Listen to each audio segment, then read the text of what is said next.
gars yi bëgg naa leen gars yi cher naa leen di leen dalal jàmm gars yi di leen jox seen wàccuwaay di ñaan ñëpp jàmm sax seen nga ñaanal ñu jàmm gars yi li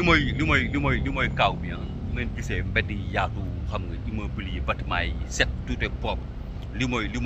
mooy kaaw bi quoi léegi nag tey lu tax may def vidéo mooy ni que lii mooy rêve bu ñuy jaay booy rêve bu ñuy jaay nit ñi yi ngeen di gis seen film yi ngeen di gis seen i documentaire yi mbedd yu rafet yi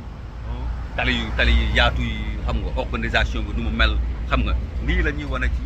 li nga xamante ni mooy kaaw bi ñoom bu ñuy jaay kaaw bi tubaab bi bu ñuy jaay kaaw bi image yi la ñuy wane quoi comme Sénégal ak tey nga dem dans les quartiers résidentiels xam nga di wane nu mu naay see nu mu kiiwee da ngay yaa ngi jaay benn rêve boo xamante ni ku xamul day naan fépp nii la mel quoi am na si ay quartiers yoo xamante ni tey moo fa duggoon tey nga ne noonu nekkuma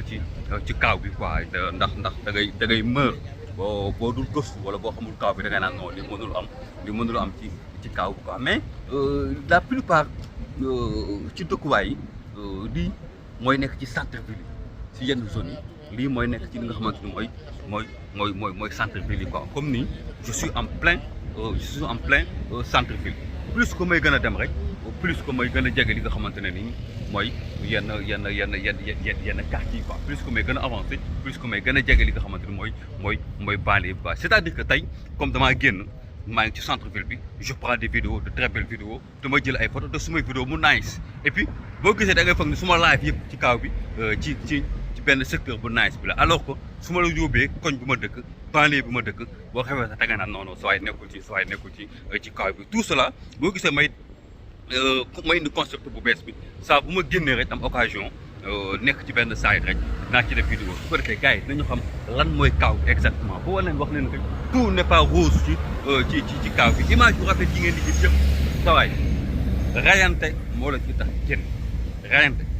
tax génn nekk ci kaaw bi xam ne da nga ñëw pour coob xam ne da nga ñëw pour dóor waar am na seen morom yoo xamante ni bëgg nañ ñëw mënuñu ñëw yor nañ sax les moyens mais xamuñu fu ñu jàpp ñëw kon yow boo xasee ba dugg ba suñu borom dimbali la ba nga dugg defar di la wax ci kaaw bi te xam ni bâtiment yu rafet yi sa waaye du yooyu nga yóbbu au Sénégal boo ko jaayantewul fii mënoo ko am Sénégal li tax nga daw Sénégal pour ñëw fii boo ko jaayantewul aussi du tax nga am ko kon yow mi nekk Sénégal bul foog ni kaaw bi lii kese la lu rafet kese la derrière tous ces belles images nee naa la y a une grande galère boo xamante ne ni am na benn live bayfal boo xamante ne ni tey gars yi ñu ngi koy dund parce que dañ ko war a dund parce que du rafet yi moo ñu fi indi sawaay du cette belle vie moo ñu fi indi dëgg la nag nit ki sa bopp boo liggéeyee defal ci sa bopp ku la xool xam la ku la xool naw la ku la xool respecté la jox la cër pourquoi pas aussi su fekkente ne ni taalee mooy suñu borom baax na la fi liggéey boo xamante ne ni sawaay liggéey bu baax la nga mën a dëkk ci quartier yu nice yi aussi nga jël sa appartement jël sa kër wala jël sa néeg dëkk ci quartier yu nice yi tamit parce que yow yaa koy liggéey mais ak lu ci mënti am xamal ni am na retour boo xamante ni yow da nga ko war a préparer te dafa am solo respect à vous respectez les amis